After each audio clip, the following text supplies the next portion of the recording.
Hey everyone, it's X from Traveler X. Welcome back to the channel. So today we're diving into something a little different. We're not just talking about amazing places to go, but about the incredible stories we find when we get there.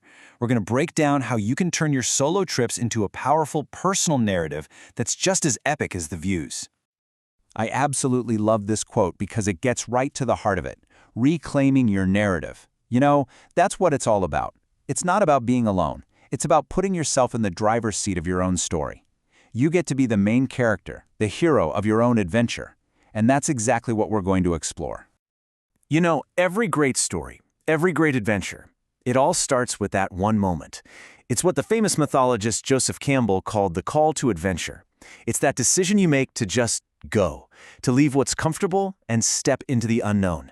That, right there, is page one of your story.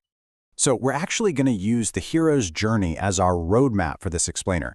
It's this timeless structure you see in movies and books everywhere. And honestly, it's a perfect match for the solo travel experience. You've got the departure, the challenges you face on the road, and then the return home, but as a different person.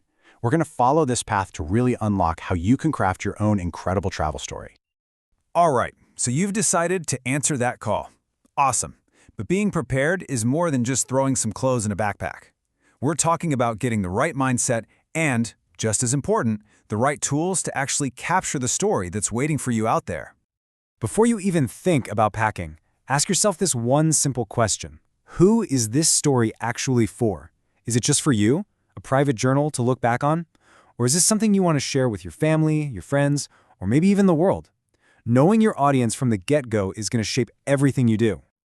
Okay, let's talk gear, your creative toolkit. A tough, waterproof journal means your thoughts are safe even in a sudden downpour. A durable little camera, well, that's for capturing the sights that words just can't do justice. But the audio recorder? That is the secret weapon. It captures the sounds of a place, the street noise, the birds, the waves. It's like a time machine that can instantly transport you and your audience right back to that very moment. So, you've got your toolkit ready. Now, the real journey starts. And believe me, it's not about how many miles you cover, but how deeply you can see the world around you.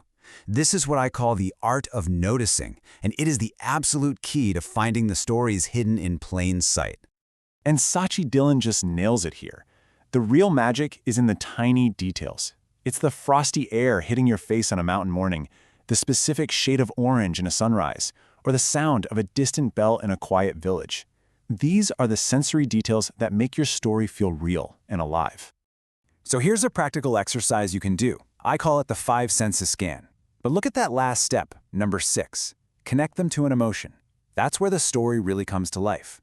It's one thing to notice the smell of rain, but it's another thing to connect it to a feeling of peace, or maybe a little bit of loneliness. That's how you turn an observation into a story. Here's a cool little trick I use.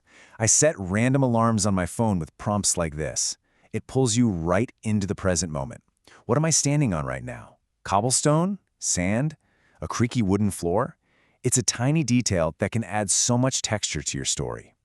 Smell is probably our most powerful sense for memory. So taking just a second to jot down the smells around you, fresh bread from a bakery, pine needles in a forest, can become this incredibly powerful trigger that brings the whole scene rushing back, even years later. And this one's my favorite. It forces you to look for the good, for the moments of joy. Maybe it was a perfect cup of coffee or a hilarious conversation with a stranger. These little moments of happiness, they are the heart and soul of your travel story. Okay, so you've been out there, you've been collecting all these amazing raw materials, sights, sounds, feelings, moments. Now it's time to put on your storyteller hat. We're shifting from just gathering moments to actually weaving them into a narrative that will stick with people. And the classic narrative arc is the perfect blueprint for this. It's how you take a simple list of then this happened, and turn it into a real story. You need that hook, the build-up, that big turning point, and then the reflection on what it all meant. This is what makes a story feel satisfying. Now, to give that story some real depth, you want to think about these 4 pillars. What's the big idea, the theme? Maybe it's about courage or finding connection. What was the conflict? It could be an external one, like a missed flight, or an internal one, like overcoming a fear. Who did you meet, and how did you change? What was the lesson? Answering these questions is how you build a story with a real substance.